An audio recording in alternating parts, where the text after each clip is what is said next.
말씀 보시겠습니다. 오늘 은혜 받으실 기록된 하나님의 말씀은 로마서 15장 18절과 19절입니다. 로마서 15장 18절과 19절입니다. 신약성서 260쪽에 있습니다. 로마서 15장 18절과 19절 함께 보시겠습니다. 그리스도께서 이방인들을 순종하게 하기 위하여 나를 통하여 역사하신 것 외에는 내가 감히 말하지 아니하노라. 그 일을 말과 행위로 I will not venture to speak of anything except what Christ has accomplished through me in leading the Gentiles to obey God by what I have said and done. 표적과 기사와 능력으로 성령의 능력으로 이루어졌으며 그리하여 내가 예루살렘으로부터 두루 행하여 일루공까지 그리스도의 복음을 편만하게 전하였노라. By the power of signs and miracles through the power of the Spirit, so from Jerusalem all the way around to Illyricum, I have fully proclaimed the gospel of Christ. 하나님 말씀입니다. 네, 우리 로마서 15장 18절과 19절 함께 읽었습니다. 우리 그 내용 중심으로 기억되는 말씀, 변화시키는 말씀, 기억되는 말씀, 변화시키는 말씀이라는 제목으로 우리 함께 은혜 나누겠습니다. 이 로마서 나눈 지가 한 2년 정도, 1년 정도 거의 다 되어 갔는데 우리 작년 2월에 시작했더라고요. 근데 거의 이제 마지막 쯤에 왔습니다. 우리 16장까지 있으니까 15장 지금 마지막 부분 다루고 있죠. 이제 남아 있는 로마서의 부분은 이 편지, 로마서가 편지죠. 편지의 결미 부위와 그다음에 마지막 인사말 부위만 남아 있습니다. 그 외에는 모두 함께 다루었죠. 우리가 어떤 사람에게 어떤 곳에 편지를 좀 길게 썼다면 그 마무리에는 뭘 좀 얘기하고 싶을까요? 중요한 것을 다시 한번 좀 되짚어 가고 싶겠죠. 그리고 이 편지를 쓴 목적이 뭐다 다시 한번 이렇게 알려주고 싶을 겁니다. 오늘 함께 나눌 부분이 아마 그런 부분 아닐까라는 생각이 듭니다. 우리 14절과 15절 다시 한번 읽어보겠습니다. 네, 형제들아 너희가 스스로 선함이 가득하고 모든 지식이 차서 능히 서로 권하는 자임을 나도 확신하노라. 그러나 내가 너희로 다시 생각나게 하려고 하나 하나님께서 내게 주신 은혜로 말미암아 더욱 담대히 되랴 너희에게 썼노니. 바울이 쓴 로마서는 로마에 쓴 바울의 편지입니다. 불신자가 아니라 그 편지의 대상은 이미 하나님을 알고 이미 그리스도를 믿고 있는 사람들에게 편지를 쓴 거죠. 오늘 바울이 성도들, 로마 교회에 있는 성도들을 칭찬하면서 성도의 조건이라는 것이 무엇인지에 대한 말로 오늘 이야기를 시작하는 것 같습니다. 뭐라고 이야기를 하냐면 선함이 가득하고 모든 지식에 차서라고 되어 있습니다. 성도가 되려면 가장 기본적으로는 마음이 선해야 되는 것 같습니다. 착한 사람이죠. 마음이 선하고 저 좋은 마음을 가지고 있는 사람이 성도라고 부를 수 있을 겁니다. 그런데 그냥 착하기만 해서는 성도가 될 수 없죠. 그 착하기만 한 것이 아니라 거기에다가 뭐가 더해집니까? 하나님에 대한 지식으로 차야지 그 사람이 이제 성도가 될 수 있습니다. 그 착한 마음에 하나님의 지식으로 온전히 차야 되는데 그 지식이라는 것은 먼저 하나님이 누구인가 아는 거죠. 그리고 그분과 특별한 관계를 맺는 겁니다. 그런 사람을 우리가 성도라고 부르죠. 금요일 말씀에 그런 이야기를, 금요 철야 말씀에 그런 이야기를 전했습니다. 하나님에 관해서 아는 것으로 충분하지 않다라는 이야기를 전했죠. 성경도 여러 번 읽었고 나 찬송가도 애지간한 건 다 알고 CCM도 많이 알고 나 복음도 많이 들었고 십자가도 뭔지 알아 라는 이런 알아만 가지고 하나님의 백성이 되기는 어렵습니다. 그런 것들이 내 삶에 큰 힘이 되지 않기 때문이죠. 그 하나님을 삶에서 진짜 만나야 됩니다. 그래서 하나님과 전화번호도 좀 교환하고 수다도 떨고 그리고 인생의 고민 상담도 그분과 충분히 한 시간이 지나가야 되는 거죠. 그랬을 때 우리가 하나님을 안다라고 표현할 수 있고 그 아는 하나님을 또 남에게 전할 수도 있습니다. 그럴 때 우리가 그분의 진짜 백성이 되었다라고 이야기를 합니다. 그런 하나님이 우리 삶에 진짜 힘이 되는 하나님이죠. 또 능히 서로 권하는 자라고 되어 있습니다. 우리 전도하러 가면 굉장히 많은 사람이 부담스럽게 생각합니다. 저도 옛날에 그랬으니까 100번 이해하는 얘기죠. 전도는 그냥 안 믿는 사람에게 어떻게든지 그 사람을 잘 꼬셔서 교회에 끌고 오는 것이 전도다라고 생각하지 않았으면 좋겠습니다. 전도는 내가 만난 예수님을 그에게 전해주는 겁니다. 회덮밥집 맛집을 다녀와서 어떻게 소문을 냅니까? 야, 회덮밥 사줄 테니까 제발 나랑 한 번만 가주라 라고 얘기하는 사람은 아무도 없습니다. 어떻게 합니까? 야, 그 집 회덮밥 먹었는데 진짜 맛있더라. 야, 인생 회덮밥집 하나 발견했어. 이렇게 이야기를 하죠. 그러면 야, 나 회덮밥 별로 안 좋아하는데 이런 친구들도 있습니다. 야, 너 이 회덮밥 안 먹어보면 너 진짜 후회할 거다. 나도 안 좋아하는데 먹으니까 진짜 맛있더라. 뭐 이렇게 얘기할 거 아닙니까? 그래서 별로 안 좋아하는 사람도 야, 한번 먹어볼까? 이런 마음이 들게 만드는 거죠. 예, 그렇게 만듭니다. 자신감이 아주 진짜 충만해서 얘기하기 때문입니다. 그만큼 내가 맛을 경험했기 때문이죠. 그러니까 너도 꼭 먹어봐. 이렇게 얘기를 하는 겁니다. 내 삶에서 하나님이 누구인지 알고 그분을 진짜 삶에서 만나서 진짜 내 삶이 변화되었다면 그만큼 강한 자신감으로 우리가 예수님을 전할 수 있습니다. 인생의 무게 앞에서 고민하는 사람에게 내가 기쁘게 살아가는 이유를 그 사람한테 말하고 싶어야 정상이라는 거죠. 그것이 전도입니다. 야, 예수님 만나니까 야, 인생이 확 바뀌더라 라고 얘기할 수 있으면 전도가 그냥 되는 겁니다. 확신을 전하기 때문이죠. 내가 이전에는 늘 불안과 근심 속에 살았는데 이제는 평안과 기쁨 속에 살게 되었다면 그것을 누구에든지 근심 걱정하는 사람에게 권하지 않을 수 없는 거죠. 이야기하지 않을 수 없는 겁니다. 하다못해 동네 맛집 하나 발견해도 온 동네방네 우리가 선전하고 또 만나는 사람마다 그 집 칭찬을 하는데 참 진리를 발견했는데도 소문을 안 낸다면 그것은 참 이상한 일일 겁니다. 내가 누리는 이 기쁨과 평안을 저 사람이 누리면 저 사람의 인생길도 바뀌고 저 사람도 참 인생을 누릴 수 있을 텐데 라는 안타까움이 있어야 됩니다. 이 안타까움이 있어야 내 가족에게도 예수를 진짜 전할 수 있고 내 주변 사람에게도 마음의 평안을 전달할 수 있기 때문이죠. 그래서 성도는 선하고 그리고 하나님에 대한 지식으로 가득 차서 그 이후에 뭐합니까? 서로 복음을 나눌 수 있어야 됩니다. 그런 사람들을 성도라고 부르죠. 또 뭐라고 얘기를 하냐면 내가 너희로 다시 생각나게 하려고 라고 되어 있습니다. 바울이 이 편지를 로마 교회에 쓴 이유가 여기 있습니다. 로마 교회가 어떤 것을 다시 한번 생각하게 만들기 위해서 이 편지를 썼다는 거죠.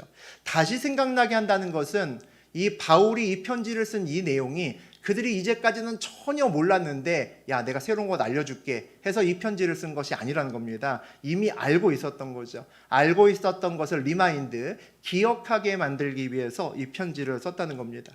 저는 설교를 잘하는 사람은 같은 말을 새로운 말처럼 다르게 반복하는 사람이 설교를 잘하는 사람 아닌가 생각합니다.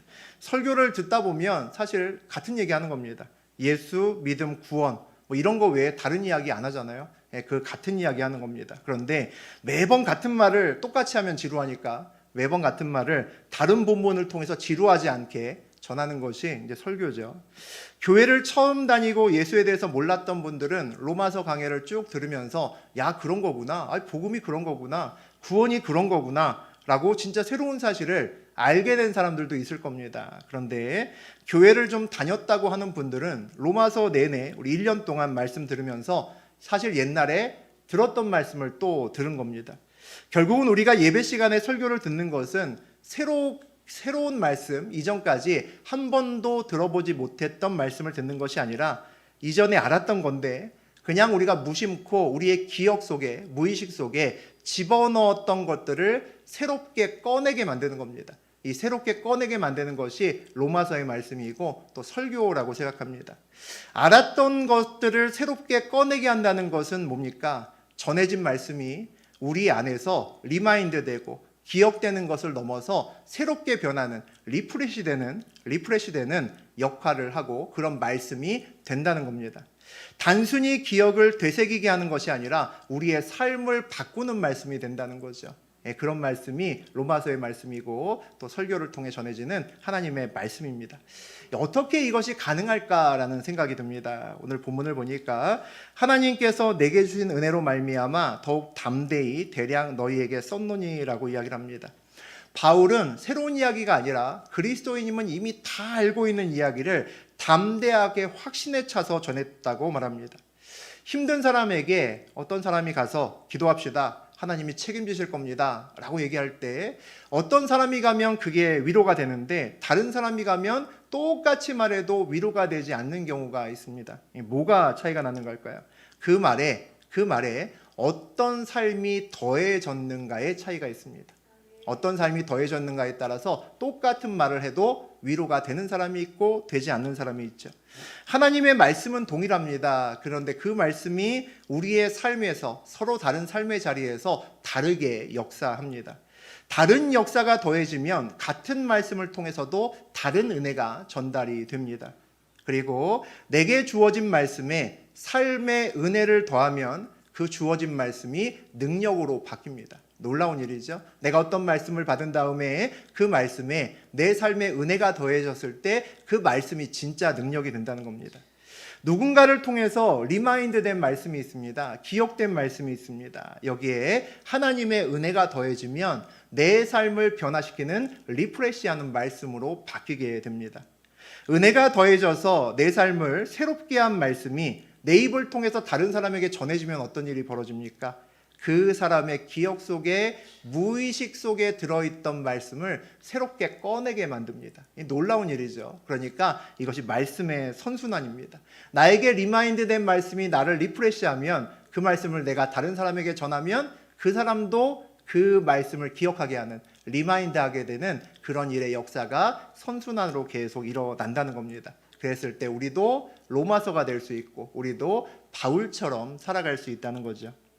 우리가 할 수 있는 역할은 다른 사람에게 말씀을 전하는 것까지일 겁니다. 그래서 그 말씀을 통해서 그 사람의 기억된 말씀을 끄집어내게 하는 것까지가 우리가 할 수 있는 역할 아닌가 싶습니다. 그 말씀이 그 사람의 삶을 리프레시하고 새롭게 바꾸는 것은 그건 성령님이 하실 일이죠. 우리가 할 일은 아닌 것 같습니다. 하지만 다른 사람에게 리마인드 되는 말씀으로, 기억되는 말씀으로 전할 수 있으려면 그 말씀이 내게 충분한 은혜를 끼치고 그 말씀의 은혜를 덧붙일 수 있어야 다른 사람에게 말씀을 통해서 기억되는 말씀을 전할 수 있습니다. 말씀을 살면서 내가 뜨겁게 경험해야 가능하다는 거죠. 내가 경험한 말씀이라야 남의 가슴을 칠 수 있기 때문입니다. 그런 것을 우리가 뭐라고 부르냐면 간증이라고 부릅니다. 그래서 간증은 다른 사람에게 보이는 또 기억되는 하나님의 말씀을 전하는 것이 간증이라고 볼 수 있죠. 하나님의 사람으로 쓰임받는 것이 모든 그리스도인들의 꿈이자 소망입니다. 여기서 하나님을 믿는 사람들 모두는 나도 하나님께 쓰임받고 싶다라는 생각들을 많이 하고 살아갑니다. 쓰임받기 위해서 우리가 뭘 준비해야 될까라는 생각이 들죠. 내 삶을 리프레시했던, 새롭게 했던 말씀이 쌓아가는 시간이, 준비하는 시간입니다. 그 말씀이 충분히 쌓이면 내가 이제 하나님의 말씀을 증거하고 삶으로 살아내는 쓰임받는 시간이 다가오죠. 그 모든 말씀에, 그 모든 것이 내게 주어진 말씀에 은혜가 더해질 때 가능합니다. 그러니까 쓰임받기 위해서는 하나님 안에서, 그리스도 안에서 깊은 은혜를 내가 누려야 쓰임받을 수 있다는 거죠. 처음 하나님을 만나고 나면 하나님 진짜 살아계시네 하고 깜짝 놀랍니다. 그때부터 이제 신앙생활이 진짜 시작되는 것 같습니다. 처음에는 받은 은혜로 내 안을 채우기 바쁩니다. 내 안에 상처도 많고 어려움도 많고 치유할 것이 너무 많거든요. 그러니까 처음에는 은혜 받으면, 하나님 만나고 나서 은혜 받으면 내 안에 쏟아붓기 바쁩니다. 그런데 은혜 가운데 더 깊이 나아가게 되면 그 다음에 내 안을 가득 채웠던 은혜가 이제 넘쳐서 주변으로 흘러 넘치기 시작합니다.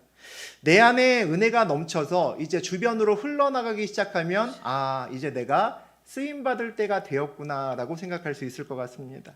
인생의 관심사가 이제 나 중심에서 남에게로 이제 바뀌기 시작하기 때문입니다. 하나님의 일을 하고 쓰임받는 사람의 관심사는 나를 넘어서 남을 세우는 일에 관심이 있어야 됩니다. 삶의 목적이 바뀌는 거죠. 그렇게 인생의 목적이 바뀌면 진짜 나에게 은혜를 부으시는 그 하나님을 우리가 삶의 자리에서 깊이 만날 수 있습니다. 16절과 17절 보겠습니다. 이 은혜는 곧 나로 이방인을 위하여 그리스도 예수의 일꾼이 되어 하나님의 복음의 제사장 직분을 하게 하사 이방인을 제물로 드리는 것이 성령 안에서 거룩하게 되어 받으실 만하게 하려 하심이라.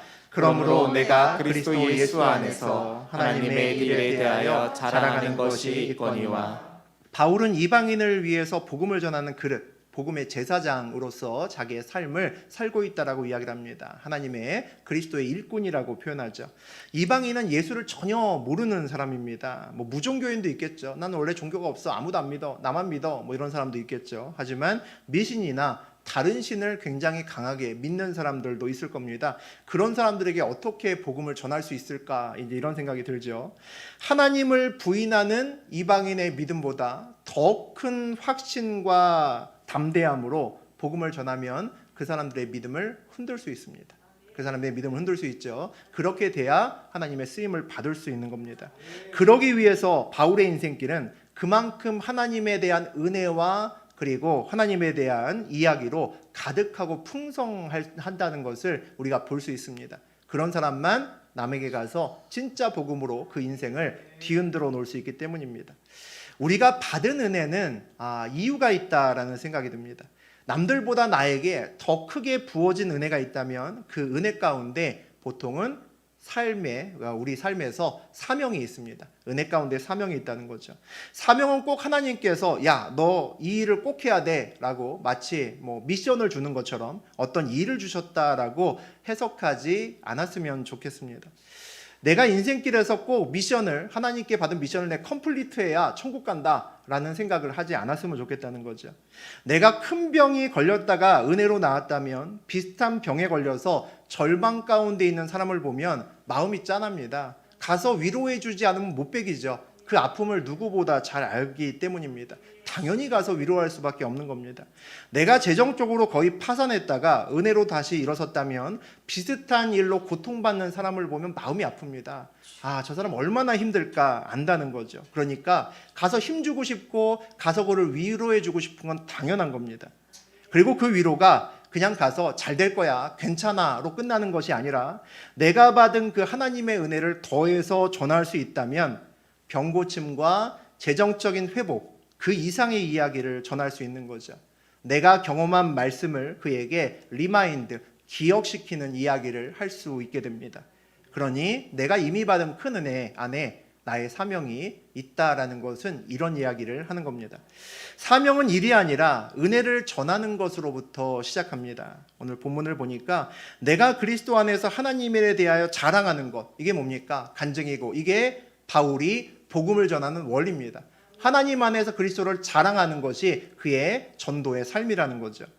간증은 그리스도를 통해서 한없이 받았던 그 은혜로 말미암아 하나님의 일을 자랑하는 겁니다. 이런 간증이 삶의 힘이 되고 소망이 되죠. 그러니 그리스도인이라면 내 안에 이 자랑이 반드시 있어야 됩니다. 이 자랑과 간증이 반드시 있어야 되는 거죠. 하나님에 대해서 물어봤는데 글쎄라고 대답하면 안 되는 겁니다. 너 기독교인이니? 누가 물을 때 아니 나는 그냥 교회만 왔다 갔다 하는데, 우리 엄마는 되게 열심히 있는데 나는 그냥 왔다 갔다 해, 나는 그냥 하나도 안 독실해, 이렇게 이야기하면 안 된다는 겁니다. 이렇게 이상한 자신감으로 말하고 다니는 사람들이 생각보다 많이 있습니다. 우리 사회에서 저도 많이 만났고, 저도 한때는 또 이런 사람이었던 것 같습니다. 그랬던 이유가 있습니다. 간증이 없기 때문이죠. 받은 은혜가 많은 사람은 절대 교회를 그냥 왔다 갔다 할 수가 없습니다. 내가 그 받은 은혜가 크다는 것은 삶에서 하나님이 확신되는데 어떻게 그냥 왔다 갔다 하겠습니까? 간증의 삶을 살아낼 수 있도록 도와주셔야 됩니다. 여러분의 자녀가 여러분처럼 하나님을 삶에서 만날 수 있도록 도와주시고 기도해 주셔야 된다는 거죠. 우리 18절과 19절 보겠습니다. 그리스도께서 이방인들을 순종하게 하기 위하여 나를 통하여 역사하신 것 외에는 내가 감히 말하지 아니하노라. 그 일은 말과 행위로, 표적과 기사의 능력으로, 성령의 능력으로 이루어졌으며, 그리하여 내가 예루살렘으로부터 두루 행하여 일루리곤까지 그리스도의 복음을 편안하게 전하였노라. 바울이 자신이 이제까지 했던 일, 사역에 대해서, 사명에 대해서 이야기를 합니다. 바울의 사명의 목적은 이방인들을 구원시키기 위함이다라고 이야기를 하죠. 그리고 그의 사역을 어떻게 설명을 합니까? 그리스도께서 나를 통해서 역사하셨다라고 그렇게 설명합니다. 사명은 내가 하는 것이 아니라 그리스도께서 나를 통해서 역사하신 것이라는 거죠. 하나님이 하셨다는 겁니다. 그러니까 사명을 받았으면 그 사명이 보통은 내 능력으로 감당이 됩니까? 안 됩니까? 안 되는 거죠. 내 능력으로 감당이 되면 그리스도께서 내 삶에서 역사하실 이유가 별로 없는 거죠. 하나님의 이름으로 또 하나님의 능력으로 해야 되기 때문에 우리가 사명을 처음 접하고 나면 이거 어떻게 하지? 막막하고 난감한 것이 정상입니다. 오늘 본문을 보니까 그 일은 말과 행위로 표적과 기사의 능력으로 성령의 능력으로 이루어졌으며 라고 이야기를 합니다. 사명은 성령의 능력으로 이루어지는 거죠. 사명의 길을 걷다 보면 우리의 삶에서 성령의 능력으로 우리가 기적을 보게 됩니다. 그것을 보는 과정이 사명을 이루어가는 일입니다. 기적은 뭘로 구성되어 있느냐? 오늘 본문을 보니까 표적과 기사로 구성되어 있습니다.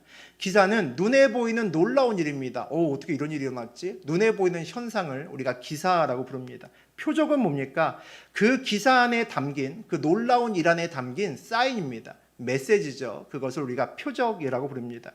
기독교인이라면 내가 사명의 길을 걷다가 또 인생을 걷다가 만난 그 기적이 이적으로만 끝나서는 안 됩니다. 그 이적 안에 있는 사인과 하나님의 사인과 하나님의 메시지를 볼 수 있어야 된다는 거죠. 기적을 통해서 내게 주어진 말씀을 삶에서 확인해야 됩니다. 기적을 통해서 삶에서 하나님이 살아계심이 증거돼야 되는 거죠. 그것이 되어야 내가 진짜 신앙인으로 삶에서 설 수 있습니다. 그래야 간증이 생기고 그래야 은혜가 풍성하게 되고 그래야 내가 남에게도 동일한 기쁨의 말을 전달해서 그 마음속에 기억되는 말씀을 우리가 전할 수 있습니다. 오늘 본문을 보면 내가 예루살렘으로부터 두루 행하여 일루리곤까지 그리스도의 복음을 편만하게 전하였노라 라고 되어 있습니다. 편만하게는 충만하게 전하였다는 얘기죠. 예루살렘으로 시작해서 두루 행하여 여기저기 두루두루 전도하고 다니면서 일루리곤까지. 일루리곤은 그리스 북서쪽에 마게도냐 끝쪽입니다. 그러니까 굉장히 먼 곳이죠. 우리가 사도행전 같은 경우를 보게 되면 예수님이 유대와 온 사마리아와 땅끝까지 이르러 말씀을 전하라라고 하신 말씀이 있습니다. 사도행전 1장 8절 말씀이죠. 그랬을 때 땅끝이라고 하면 뭐를 얘기할까요? 옛날에는 지금처럼 지구는 둥글다 이런 거 알 수 없었던 때입니다. 땅끝이라고 하면 굉장히 멀리를 얘기하죠. 굉장히 멀리를 얘기합니다. 그 당시에 이 땅끝이라고 하는 곳이 마게도냐의 가장 끝쪽 서쪽 정도가 되는 겁니다. 거기까지 가본 사람들 거의 없다는 거죠. 그러니까 거기까지 가면 땅끝까지 갔다라는 겁니다. 그러니까 바울은 애써서 힘써서 기쁨으로 그의 사역을 땅끝까지 전했다. 다시 말하면 예수님의 사명을 끝까지 전달했다는 겁니다.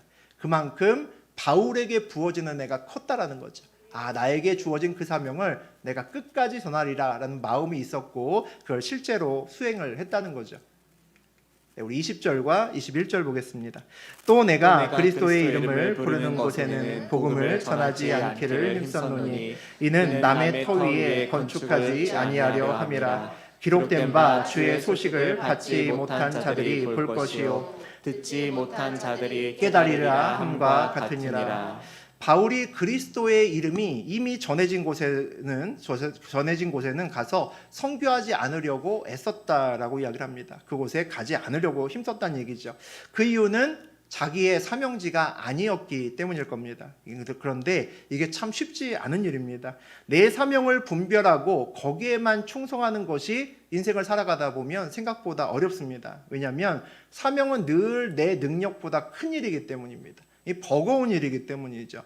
그러니까 사명을 감당하다 보면 내 힘이 아니라 그리스도의 힘으로 하는 것 아는데 그 사명을 감당하다 보면 벅찹니다. 그럼 어떤 생각이 듭니까? 돌아가고 싶죠. 피해가고 싶습니다. 쉽게 가고 싶다라는 생각이 듭니다. 늘 삶에서 유혹이 있다는 거죠. 그 유혹을 뿌리치는 것이 생각보다 어렵습니다. 예를 들면 개척교회 하는 것 힘듭니다. 신학생들도 다 안 하려고 그러죠. 쉽지 않습니다. 개척교회보다는 이미 자리 잡은 교회에서 청빙을 받아 가서 담임 목회를 하면 훨씬 더 기쁘게 편하게 할 수 있습니다. 응답의 말씀을 붙들고 개척하려고 하는데 다른 교회에서 청빙 제의를 받는다면 흔들릴까요? 안 흔들릴까요? 흔들리겠죠. 흔들립니다. 말씀이냐 상황이냐 놓고 고민할 수밖에 없습니다. 사업을 하는 것도 똑같죠. 하나님 말씀 붙들고 이때는 좀 아닌 것 같고 이거 아닌 것 같은데 하나님이 사업하라고 해서 손해볼 각오하고 하나님이 해주시겠지. 내 능력이 아니라 하나님이 해주시겠지 하고 결단합니다. 그런데 누가 와서 그러는 거죠. 야, 이렇게 어렵게 가냐? 좀 쉽게 갈 수 있는데 야, 꼭 그 길을 가야겠냐라고 이야기를 합니다. 그리고 보다 좀 세상적이고 편한 방법을 누군가 제시를 합니다. 아, 그럼 흔들리죠. 아, 이거 가야 되나? 라고 다시 한번 고민하게 됩니다. 말씀이냐 방법이냐를 놓고 또 헷갈리기 시작합니다. 바울도 마찬가지였을 것 같습니다. 불모지, 아무도 그것도 모르는 사람, 미신을 믿는 사람에게 가서 복음을 전하는 것보다야 하나님을 알고 있는데 좀 흔들리거나 그런 데 가갖고 그것을 다잡는 것이 훨씬 더 편할 수 있습니다. 어느 정도 교회도 신앙생활도 아는 사람들에게 복음을 전하는 것이 훨씬 더 쉽고 열매도 풍성하게 거둘 수 있다는 거죠. 부흥도 훨씬 더 쉽게 할 수 있습니다. 야, 이번에는 좀 편하게 갈까? 라는 생각을 어찌 바울이 안 했겠습니까? 그런데 그 유혹에 대한 바울의 대답이 오늘 있습니다. 이는 남이 터 위에 건축하지 아니하려 함이라. 이것이 바울이 그곳에 가지 않으려고 애썼던 이유입니다. 남의 터 위에 건축하지 아니하려 그렇게 노력했다는 거죠. 아주 중요한 말인 것 같습니다. 이것은 모든 사람이 다 복음이 없는 곳에만 가서 복음을 전하라 이런 말도 아니고, 모든 목회자가 모두 청빙받지 말고 그냥 전부 다 개척해 이런 말도 아닙니다.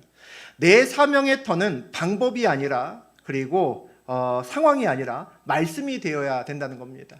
내 사명의 터가 말씀이 되어야 된다는 거죠. 우리 교회 근처에도 주상복합 건물이 하나 들어서는 것 같습니다. 멀지 않은 곳에 10몇 층짜리 건물이 들어서는데 보이지 않는 바닥을 사는 데는 참 오래 걸리더라고요. 우리 주변의 건물 다 그렇죠. 굉장히 오랫동안 아무것도 안 하고 계속 땅만 파는 것 같습니다.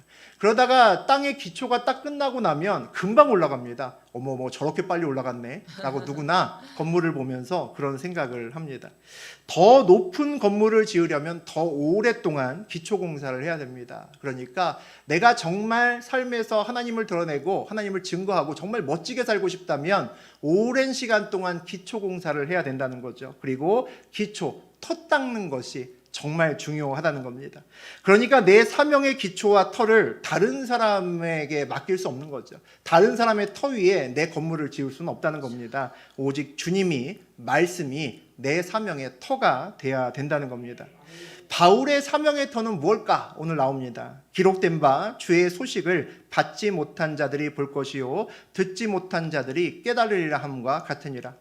바울이 인용한 이 말씀은 바울이 그냥 얘기하는 것이 아니라 구약성서 이사야 52장에 있는 말씀입니다. 그 말씀이 바울이 오늘 인용한 말씀인 거죠.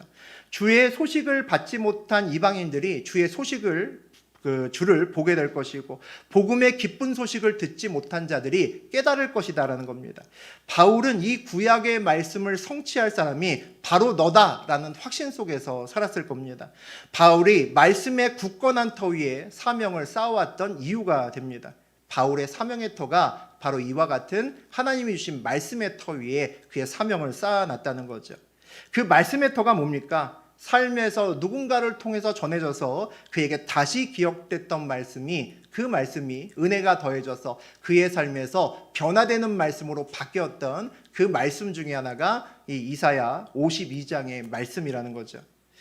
다니엘 기도회와 같은 곳에서 우리는 많은 간증자들을 만납니다. 그들의 이야기를 듣다 보면 의문이 생기죠. 아니 왜 잘 나가던 직장 내려놓고 갑자기 중앙아시아로 가서 선교를 하냐? 이런 느낌이 듭니다. 아니 다른 데도 많은데, 선교지에 다른 데도 많은데 왜 굳이 아마존에 가냐? 아마존 말을 하는 것도 아닌데 굳이 거기 가서 선교를 하는 그런 사람들이 있습니다. 야, 꼭 그렇게까지 해야 되는 거야? 라는 생각이 듭니다. 그들이 그렇게 사는 이유는, 남들이 이해하지 못하는 삶을 사는 이유는 그들의 삶에 전해진 충만한 은혜 속에서 하나님의 사인, 하나님의 메시지를 발견했기 때문에 그 삶의 자리에 가서 있는 겁니다. 누군가에 의해서 다시 기억된 말씀이 내 삶을 변화되는 말씀으로 바뀌게 되면 우리는 누구나 사명자가 됩니다. 사명의 말씀의 터를 우리가 발견했기 때문이죠. 우리 인생길에서 살다 보면 기억되는 말씀, 리마인드 되는 말씀이 있습니다. 여러 사람을 통해서 전해지죠. 우리 삶을, 그 말씀 중에서 우리 삶을 리프레시하는, 새롭게 하는 말씀들이 있습니다. 그 사이에 늘 큰 은혜가 있죠. 우리에게 전해진 말씀에 큰 은혜가 더해질 때 삶을 변화시키는 그런 말씀이 되기 때문입니다. 그 말씀들이 우리 삶의 사명의 터가 됩니다. 그 터 위에 하나님의 말씀을 하나둘씩 더 쌓아나가고 우리의 삶을 쌓아나갑니다. 그 과정을 우리가 사명을 감당하는 과정이다라고 이야기를 합니다. 진짜 하나님께 쓰임받을 수 있는 삶을 우리가 살아가기 시작한다는 거죠. 그래서 기독교인들은 말씀에 목숨을 건다라는 이야기를 많이 합니다. 하나님께 쓰임받는 시간이다라는 것이 어떤 의미에서는 내 삶을 변화시킨 말씀이 내 입을 통해서 내 주변으로 전해지는 시간이 사실은 하나님께 쓰임받는 시간입니다. 또 그 말씀이 다른 사람들에게 또다시 기억되는 말씀이 돼서 그 사람도 변화시키는 그런 시간을 내가 보고 있으면 내가 쓰임받고 있구나를 알 수 있습니다. 그러니까 그리스도인은 다른 사람들에게 삶으로 기억되는 말씀을 전하는 그런 사람이 되어야 됩니다. 나와 우리 주변을 변화시키는 기억되는 말씀, 그리고 변화시키는 말씀으로 살아가는 저하고 여러분 되시기를. 그래서 2022년도를 온전한 변화의 말씀으로 채워나가는 우리 모두 되시기를 주의 이름으로 축복합니다. 아멘. 네.